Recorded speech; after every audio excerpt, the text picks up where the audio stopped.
Chapter 3. To the Banks of the Ganga. My name is Kamanita. I was born in Ujjaini, a town lying among the mountains far to the south, in the land of Avanti.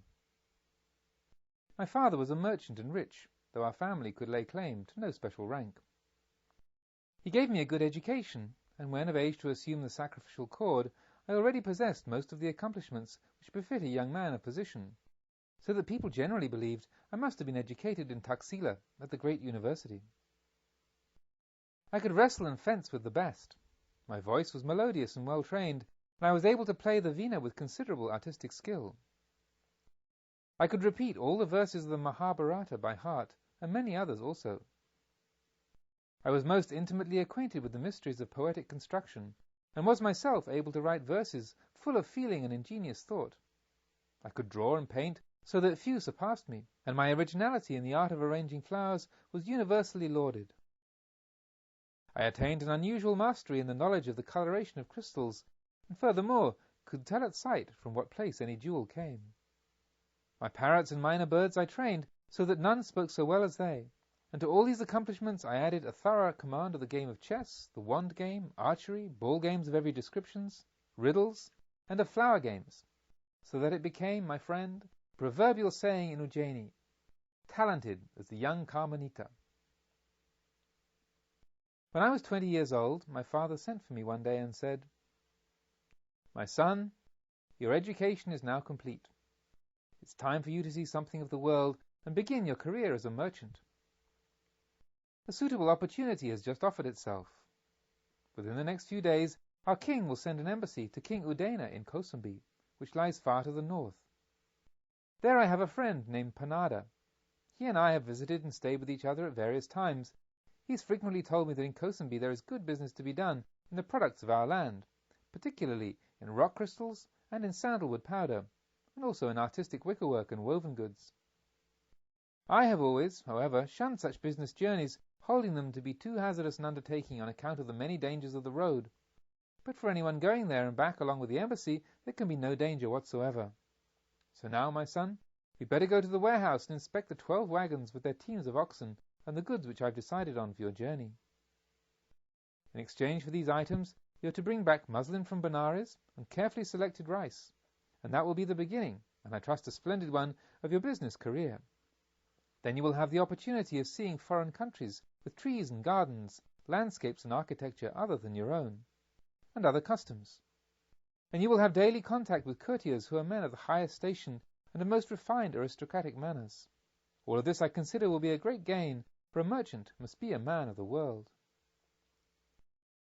I thanked my father with tears of joy, and a few days later said farewell to my friends and to my home. What a joyful anticipation my heart beat with, as, at the head of my wagons, I passed out of the city gates, a member of this magnificent procession, and the wide world lay open before me.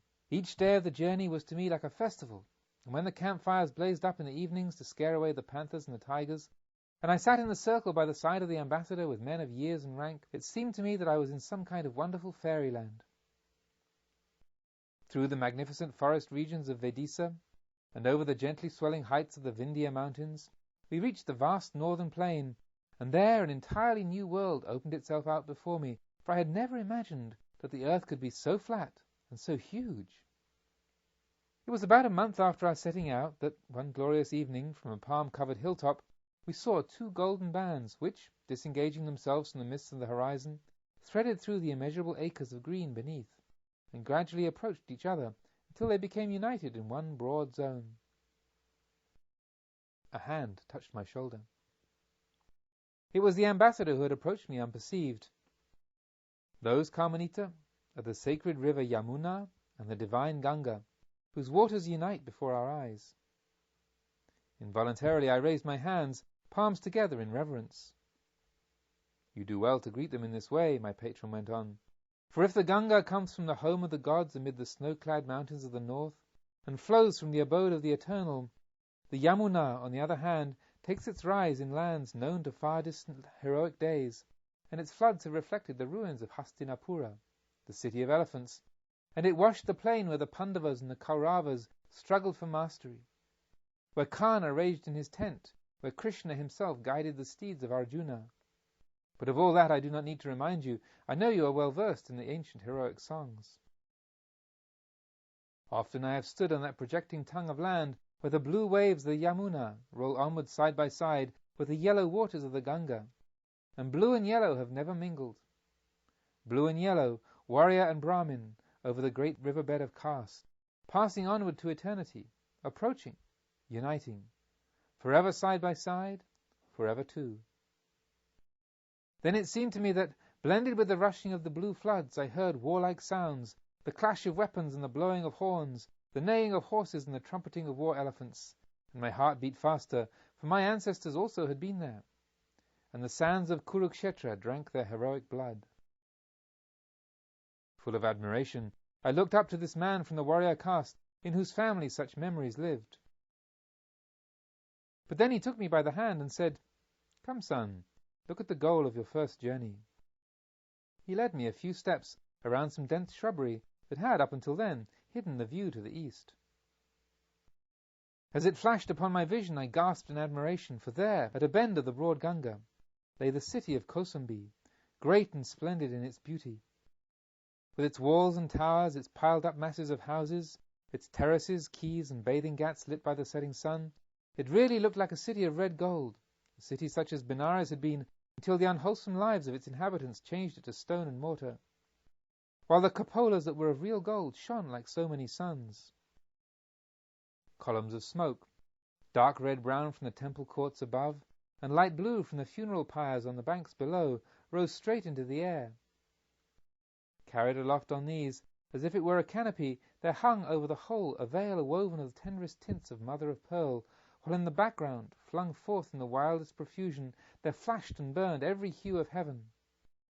On the sacred stream, which mirrored all this glory and multiplied it 1,000-fold in the shimmer of its waters, countless boats were rocking, gay with many-coloured sails and streamers, and distant though we were, we could see the broad stairs of the ghats swarming with people and numerous bathers splashing in the sparkling waters beneath. A sound of joyous movement, floating out upon the air like the busy hum of innumerable bees, was borne up to us from time to time. As you can imagine, I felt as if I were looking upon a city of the Tavatimsa heaven, the abode of the 33 gods, rather than one of human beings.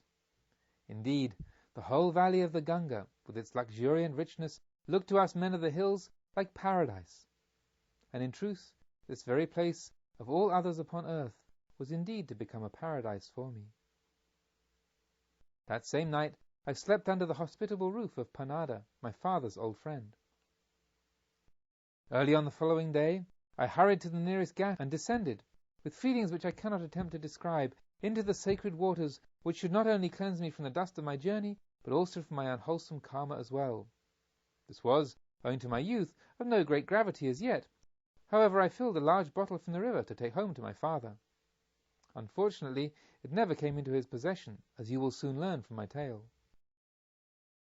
The good Panada, a grey-haired old gentleman of venerable appearance, now conducted me to the markets of the city, and, with his friendly assistance, in the course of the next few days, I was able to sell my wares at a good profit, and to purchase an abundance of those products of the northern plains which are so highly prized among our people. My business was thus brought to a happy conclusion long before the embassy had begun to think of getting ready to start on its return journey, and I was in no way sorry, for I had now full liberty to see the town and to partake of its pleasures, which I did to the full, in the company of Somadatta, the son of my host.